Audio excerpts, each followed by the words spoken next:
Dobar dan, čujemo. Dobar dan i dobro večer svima. Moje ime je Đorđe, govorit ću kao aktivista ispred pokreta 99%. Pokret 99% je spontano nastao sredinom oktobra meseca. To je građanski pokret za širenje participativne, to je direktne demokratije, putem interneta. Današnji razgovor će se dotaći teme na koji način građani u raznim društvima mogu da se aktiviraju i angažuju putem IT tehnologija da implementiraju i utiču na politički život i donošenje političkih odluka u određenoj državi. Ja imam sad 35 godina. Mogu da kažem da sam jedna generacija koja je odrasla uz kompjutere i IT tehnologiju. Od svojih najranijih godina, od kada je krenulo sa Spektrumom, Commodorom, kompjuterska tehnologija predstavljena isključivo u komercijalne svrhe, u sferu zabave, igara i tako dalje. Ozbiljno bavljanje kompjuterima i kompjuterskom tehnologijom je tada bilo rezervisano isključivo za državne kompanije, za korporacije, za naučne institute. To je bio jedan način da se kompjuteri kao jedna novina prosto popularizuju u svetu i omogući pristup jednoj širi populaciji. Vremenom ta tehnologija je relativno brzo napredovala i sa pojavom interneta dolazi do jedne suštinske promene, jedne paradigme komunikacije među ljudima. Kad se pojavio internet, ja vam to govorim pošto sam prošao kroz sve faze koje su se dešavale i mogu da kažem da sam jedan prosječan primer svakog ko je doticao i doživljavao razvoj te kompjuterske tehnologije i prošao kroz sve faze, spoznaje čemu to služi, zašto to uopšte funkcioniše. Kada se pojavio internet, dakle, krenulo se sa tom komunikacijom, prvo je to bilo na nekom univerzitetskom nivou, naučne ustanove, posle se to popularizovalo kroz mailove, onda su došle, dakle, i socijalne mreže. Ono što je karakteristično, što bi ja izdvojio je da smo mi došli u jednu fazu da možemo da se zapitamo na koje sve kreativne načine mi možemo da iskoristimo taj internet. Nama je kompjuterska tehnologija predstavljena kao tehnologija zabave. I mnogi ljudi danas podležu tom idiomu i dalje prosto tavoreći u toj jednoj osnovnoj tezi kako je ono plasirano. Međutim, internet danas nama pruža mnogo veće stvari i mnogo veće mogućnosti. Sa pojavom socijalnih mreža, mi smo u stanju da, prosto to znate i sami, prevalimo ogromne granice u komunikaciji, da čujemo šta se dešava na onoj drugoj strani zemaljske kugle. Praktično ono kad kažemo svet je globalno selo, za jednog blogera, za jednog forumaša, zbilja i jeste. Danas, ko traži informacije na internetu, on prosto može da zna sve šta se događa u svetu. Evo, imali smo priliku da slušamo mladića, on ima samo 22 godine, a izrekao je neke istine koje možda ja u svojim godinama nisam pojma imao da je to tako, a da ne kažem naše majke, očevi, dede i babe to da ni ne komentarišemo. Na koji način mi dolazimo do nekih političkih promena? Sa pojavom ove ekonomske krize, po prvi put se svet suočio, da kažem, sa jednom globalnom pretnjom. Ljudi su počeli da internet posmatraju kao jedno sredstvo gde mogu da dođu do nekih informacija kojih nema u mainstream medijima. Samim tim, kroz bifurkaciju tih mišljenja kroz socijalne mreže, dolazimo do jednog širenja opšte svesti ljudi, šta se događa i kako se događa. Međutim, tu dolazimo do jednog zanimljivog psihološkog momenta.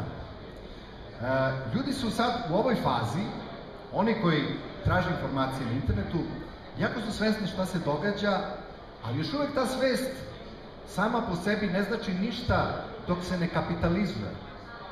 Onda upadamo u jednu paradigmu da je, recimo, Facebook, da su društvene grupe zamenile ono što je nekad bila kafana. Znači, mi dođemo u kafanu sa prijateljima, sednemo za neki sto, onda raspravljamo kako je ovaj pokrao ovo, kako su ovi propali, kako su političari ovakvi, kakva je kriza velika, kako nema nikakve perspektive i tako dalje, lupimo šakom o sto, mi ćemo svetu da pokažemo šta imamo, popijemo vince, pivce, odemo kući i primili smo terapiju. I do naredne kafane.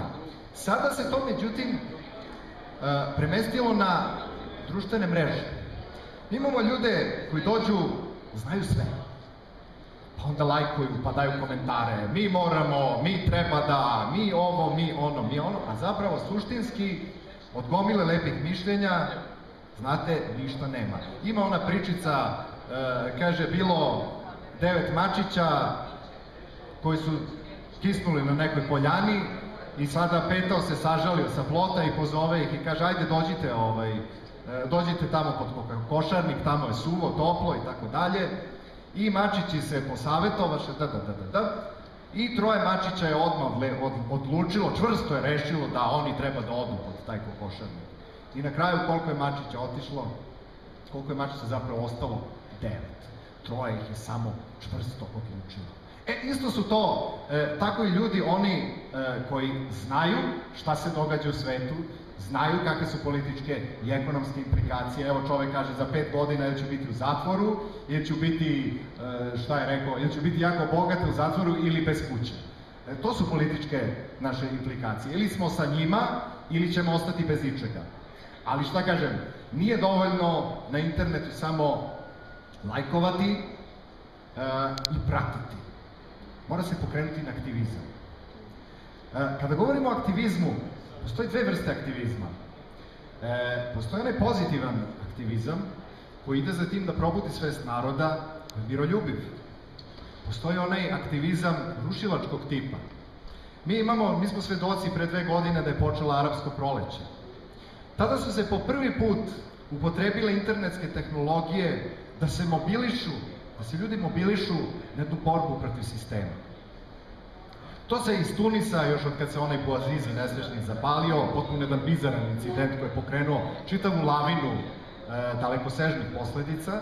To se iz Tunisa prenelo u Egipat, pa dalje, tako dalje, i u Jemenu, i u Bahreinu, još su velika previranja, možda to se ni ne može saznati iz mainstream medijima, znači ko prati preko interneta, to arapsko proleće je dalje aktivno. Znači, to je jedna vrsta tog nasilnog aktivizma, ako tako da mogu da kažem, pobune i revolucije, može slobodno da se kaže, i na taj način. Trebalo bi imati u vidu, međutim, da to nije put koji naš pokret se zalaže, ali je sigurno dobar pokazatelj da će internetske tehnologije imati sve veću i veću ulogu, kako vreme bude odmicalo.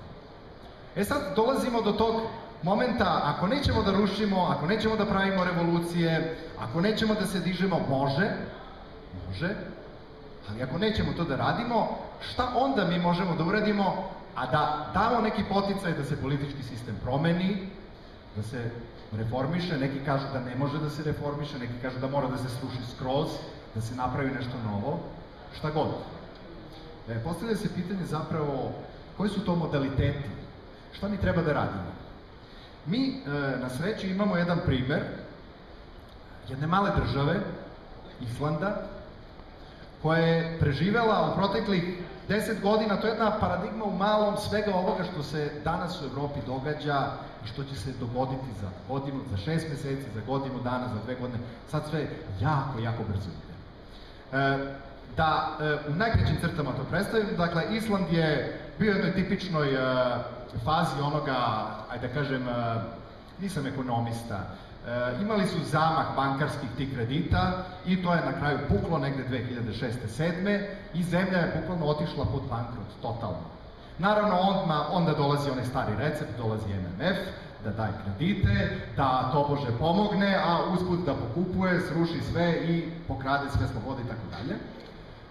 Da, ovo su neki snimci sa naših skupova. Mi inače subotom držimo skupove i to se ne javlja preko interneta, imamo preko Facebooka našu prezentaciju, to može bote da kaže. Evo da se vratim na priču o Islandu.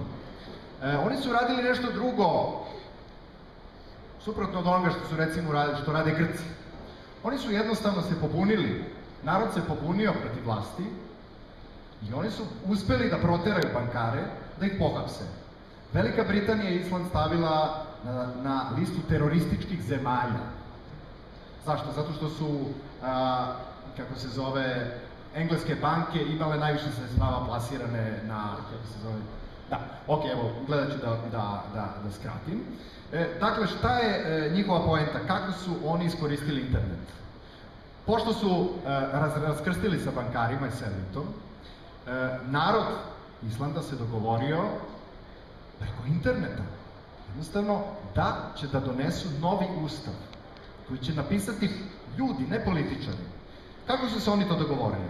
Recimo, 30 ili 50 ljudi bi preporučili jednoga nestranački, nepolitički orijentisanog stručnjaka koji bi učestvovao u izradi ustava. I oni su napravili jednu grupu od recimo 200-tinjak ljudi koji su radili na tom ustavu. To je bilo dostupno, mi sad imamo, kako se zove, live streamove, ljudi mogu da šalju komentare. Znači, jedan dokument koji je u toku izrade, on se radi i mi možemo svi participativno, to je ta koncept direktne demokratije, da učestvujemo i da ga kreiramo na licu mesta. Taj ustav je, koliko sad znam po zadnjem u toku izrade, znači ono što hoću da kažem, može. Još zadnja last point što bih teo da kažem je koliko ta participativna demokratija može da funkcioniše, na kom nivou. Mnogi će da kažu, pa dobro, Island je mala država, 300.000 stanovnika. Pa eto, možda može da deluje na lokalnom nivou. Preko interneta mi možemo da se dogovorimo o nekim lokalnim našim problemima, kako da ih rešimo. Takođe, možemo da se dogovorimo i na onim najznačajnijim problemima što se recimo definiše Ustavom. Kako mi društvo želimo da budemo, kakvi želimo da budu naši prioriteti. Šta je to što bi nas učinilo srećnim u nekom društvu? To može da se postavi na jednom internetskom referendumu i da se sprovede. Mi sad imamo, Bote će govoriti o tim alatima. Znači, suštinski, tehnologija nam pruža način da zamenimo predstavničku demokratiju jednim opštim participativnim procesom. Naravno, za one koji hoće da se uključe. Za one koji neće, tu ne može ništa. Znači, to je ljudski faktor, znači moramo da sazrimo, došlo je vreme za to, postoje mogućnosti. Sve ostali problemi su tehničke prirode, mi u našem pokretu na taj način komuniciramo. Bote će sad ovde, moj prijatelj, da jednostavno da jedan osvrt koji su ti problemi koje te internetske tehnologije donose. Ali imajte na umu, to su samo tehnički problemi. Suštinski, mi treba da sazrimo u glavi i sve može da krene jednim novim tokom. Evo. Okej.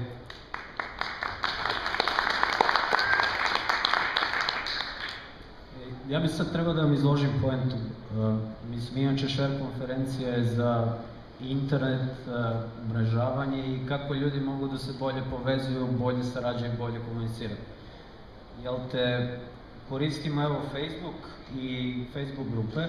Kao što vidite s leve strane imam dosta grupica koje su kao grupe istomišljenika.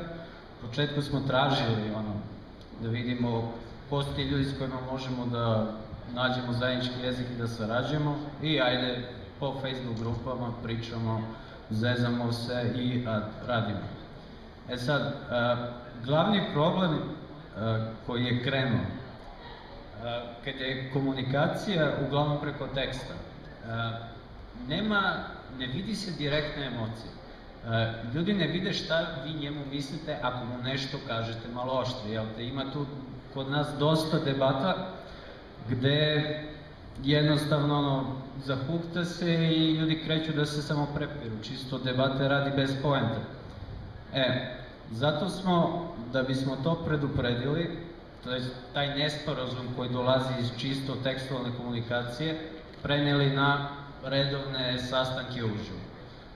To može bude bilo kada u nedelji, najčešće je baš u nedelju, subotom imamo protest i skupove, u toku nedelje se dogovaramo za skupove, a u nedelju da raščistimo sve dileme uživo ko ljudi, jel? To je prvi problem, trebalo nam je dobrih 2 meseca da to izbegnemo, da prestanemo da se svađamo, pošto većina ljudi u grupi su sve jaki individualci i da krenemo da delamo kolektivno. Šta još? Da, grupa koju koristimo za organizaciju je skoro pa potpuno decentralizovana, u smislu vlasti i moći.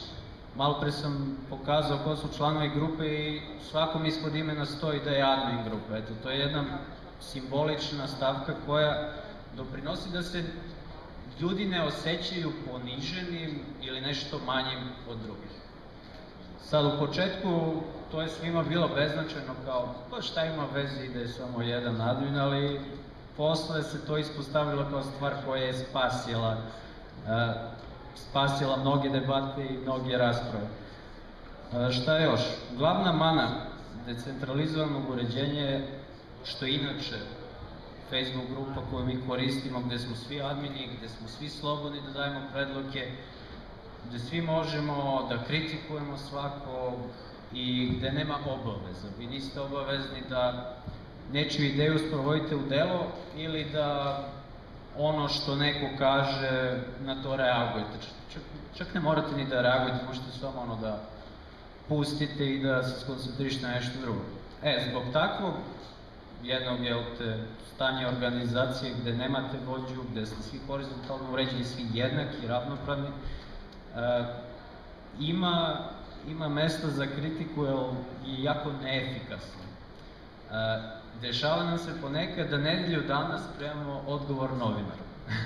Jer, vi napravite dokument, nego napravi dokument, da svoja mišljenja, da svoje stavove, ali mora i drugi ljudi da kažu. Mora svi da kažu svoje mišljenje, jer svako govori u svoje ime, ne možete da predstavljate nekog drugog i da se obraćate medijima sami.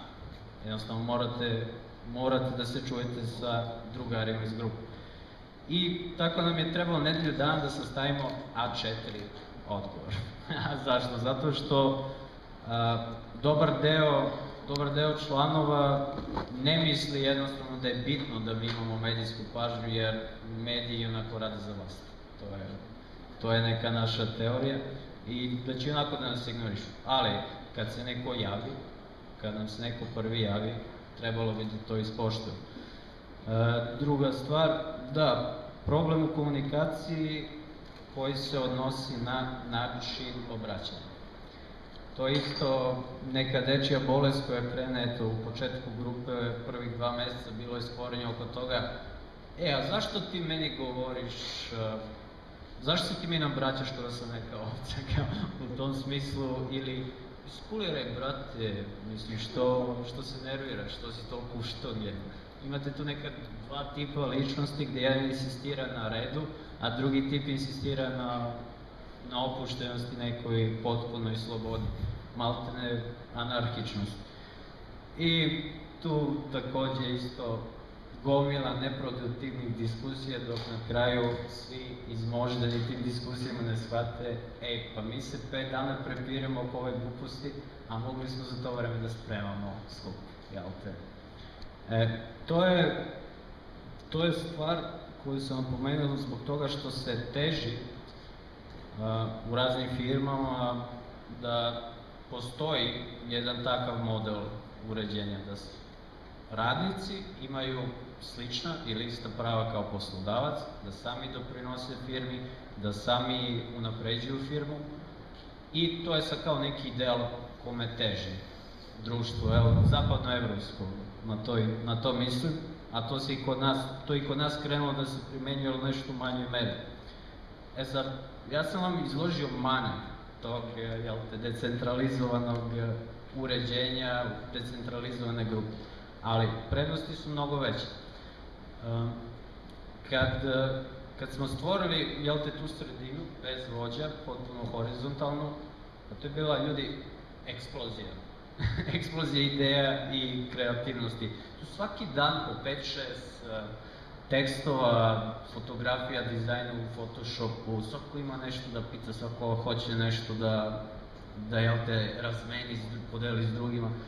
I do te mere je taj boom bio da više neki ljudi nisu mogli da prate.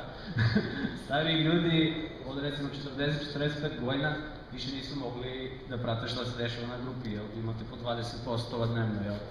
I onda smo se kao dogovorili da bi predupredili to, jel te, da ne zatrpavamo zid. Ajde malo da iskuliramo i da vidimo kao šta je bitno, šta je nebitno.